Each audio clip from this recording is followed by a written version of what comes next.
future of WCW is looking very questionable all of a sudden.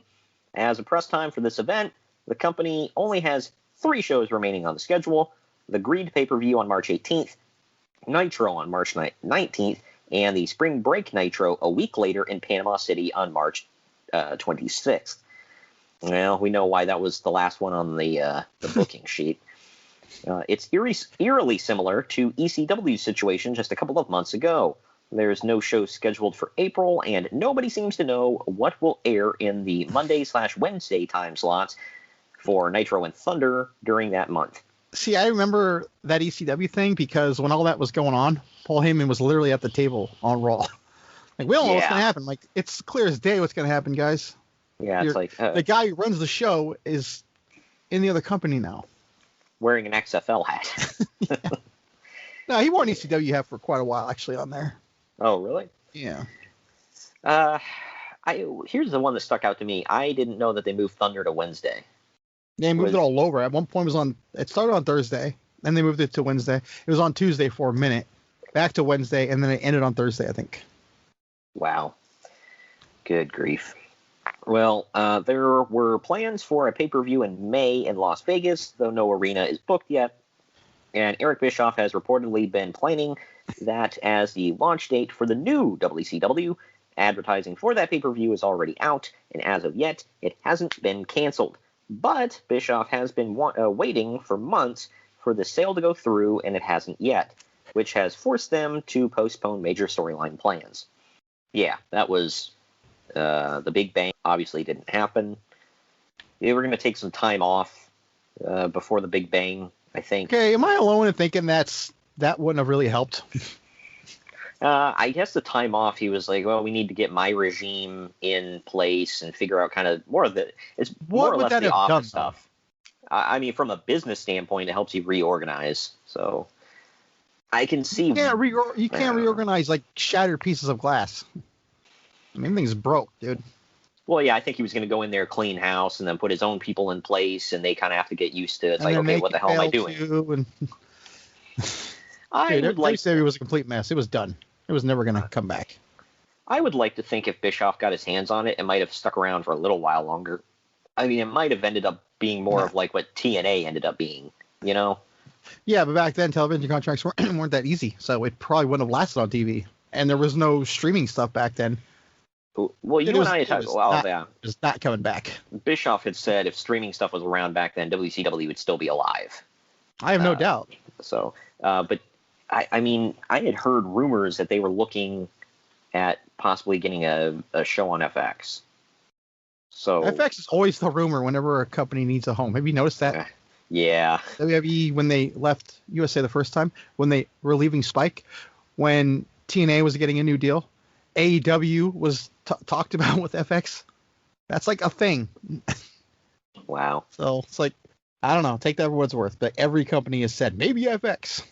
Well, I guess he said what actually killed it all, and we'll talk about this more next week, but was when they canceled, like Time Warner came in and just canceled all the shows. It was like, no more wrestling on the networks, and that's when Bischoff's benefactors are pulled out. It was like, we're done. All we wanted was the TV. But yeah, they were still pulling in higher ratings back then than AEW is now. That's what's baffling to me about why AEW's on TNT. I don't get it. Like, what changed? How the way people look at ratings. I mean, that's the simplest answer. People don't look at ratings the same way anymore.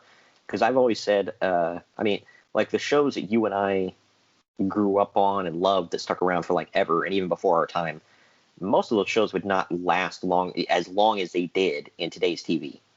Like, it's just, things have changed so much.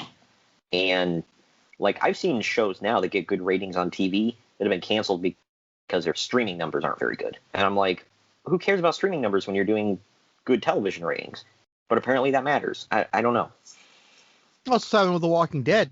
I mean, yeah, the ratings are going to suck this season because the first 6 episodes are already on AMC streaming service. So. Yeah, that. I said it's like, you know what? I'll wait. I think it's more fun that way anyway, but that's just me. Either way, there have been snags in the negotiations between WCW and Fusient in recent weeks. Fusient Media is the what what Eric Bischoff was working with to try to buy WCW. Fusient originally agreed to purchase the company for around $70 million, but then lowered their offer to $50 million when WCW's financials for January came in, which were even worse than last quarter. WCW is losing an estimated $5 to $7 million each month. If the deal does go through, Bischoff still plans to shut down the company for several weeks. They hope it goes through soon so that they can shut down as soon as the upcoming Greed pay-per-view, but as of now, they still plan to have a Nitro on April 2nd. So yeah, they're still being what's the word, optimistic, which makes us kind of like more sad than before, because you think it's like they're actually like being positive about all this.